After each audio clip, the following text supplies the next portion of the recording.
မွေးဖွားလာပြီးတော့မိဘအတွက်မဖြစ်တဲ့ပုဂ္ဂိုလ်တွေအများကြီးပဲမိဘကိုဒုက္ခပေးတဲ့သားသမီးတွေများတယ်မိဘကိုချမ်းသာဒုက္ခဖြစ်အောင်လုပ်နိုင်တဲ့သားသမီးကနည်းတယ်လို့ပြောအဲ့တော့မိဘကိုဒုက္ခပေးတဲ့သားသမီးဟာဘယ်လိုမှလူတော်လူကောင်းမဖြစ်ဘူးဒါကြောင့်မို့အ ਨੇ ဆုံးမိဘတွေကိုချမ်းသာဒုက္ခရအောင်မိဘတွေအတွက်မွေးဖွားလာတဲ့သားသမီးမျိုးလူတော်လူကောင်းလို့သတ်မှတ်တာပေါ့ဒါကြောင့်မို့ကိုယ့်ကိုလူတော်လူကောင်းဖြစ်ဖို့ရာအတွက်ဘာလို့ကိုဟာမိဘတွေရဲ့အတွက်ဖြစ်ရမိဘတွေချမ်းသာဖို့အတွက်မိဘတွေချမ်းသာဒုက္ခရဖို့အတွက်လှုပ်ဆောင်ပေးရအဲ့ဒီမှာမြတ်စွာဘုရားကသင်္ဃာလောဝါဒတုတ်ကြတော့မိဘတွေရဲ့အတွက်လှုပ်ဆောင်ရမယ့်အချက်ကလေးတွေကိုဖော်ပြထားတာရှိတယ်နော်ဘတော်နေပရိသမိမိဘတွေဆိုတာသားသမီးတွေအပေါ်မှာအင်မတန်မှကျေးဇူးကြီးတာမိဘတွေကသားသမီးတွေအပေါ်မှာကျေးဇူးကြီးတယ်ဆိုတာမြန်မာလူမျိုးတွေသိကြတယ်မြင့်မို့တောင်ဦးမကချူးတဲ့ဆိုတဲ့ငယ်စဉ်တောင်ကြီးကလေးဘဝသိလာတဲ့အသည့်တွေမိဘရဲ့ကျေးဇူးဆိုတာတော့သိကြတယ်သို့တော့မိဘကသားသမီးတွေအပေါ်မှာကျေးဇူးလုပ်ခဲ့တယ်ကျေးဇူးပြုခဲ့တယ်ဆိုတာဘယ်အချက်တွေနဲ့ကျေးဇူးပြုခဲ့တယ်လဲအတူချုပ်ပြောပြစမ်းပါလို့ဆိုတဲ့အခါမှာမြတ်စွာဘုရားဟောတဲ့အတိုင်းမှတ်သားဖို့လိုအပ်တယ်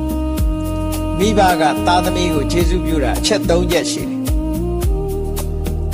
ဘုရားဟောထားတဲ့ထဲပဲမိဘကသားသမီးကိုကျေးဇူးပြုခဲ့တာအချက်၃ချက်နံပါတ်၁ကဘာလဲဆိုရင်အာပါဒကဝမ်းတွင်းကစပြီးတော့တတိလွယ်တဲ့ကိုလာလွယ်ထားတဲ့အချိန်ကစပြီးတော့စောင့်ရှောက်လာခဲ့တာဆိုလိုတာမမွေးခင်ကတည်းကစောင့်ရှောက်လာခဲ့တာအာပါဒက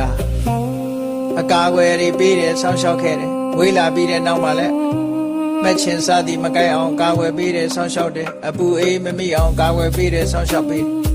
အဲ့ဒီအာပါဒကစောင့်ရှောက်ပေးမှုဆိုတဲ့ကျေးဇူးဟာဒါနံပါတ်1တစ်ခု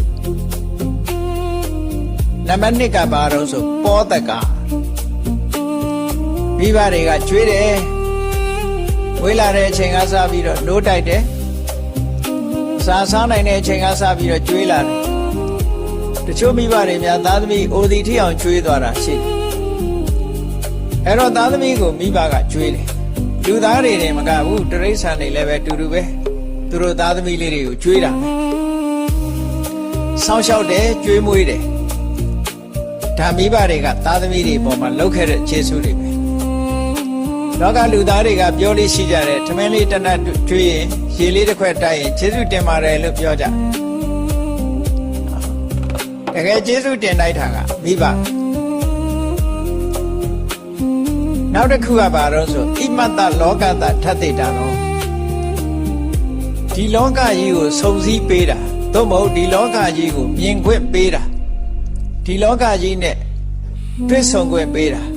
တနည်းအားဖြင့်ဒီလောကကြီးကိုလာရောက်ခွင့်ပေးတာမိဘပဲအကယ်၍တချို့မိဘတွေကလာရောက်ခွင့်မပေးတာရှိတယ်လေလူဘဝလာခြင်းပဲလို့လာလို့ရခြင်းမှရတာကိုအဘောရှင်လုပ်ပြတယ်ဆိုလို့ရှိရင်ဘယ်လိုလုပ်လာလို့ရအဲ့တော့လူလောကဒီလူလောကကြီးကိုပြတယ်ဆိုတာလူလောကကြီးကိုလာခွင့်ပေးတာဘယ်သူလဲလို့ဆိုရင်မိဘပဲမိဘကလာခွင့်မပေးဘူးဆိုရင်ဘယ်သူမှလူလောကရောက်လာမှာမဟုတ်ဘူးအဲ့တော့မိဘရဲ့ကျေးဇူးဟာဒီ၃ခုလို့မြတ်စွာဘုရားဟောတာအာပါဒကဆောင်းလျှောက်ခဲ့တယ်ပောဒကကျွေးမွေးတယ်ဣမတ္တလောကသဓာတ်တေတာတော့ဒီလောကကြီးကိုပြတယ်ဒီလောကကြီးကိုလာခွင့်ပေးတယ်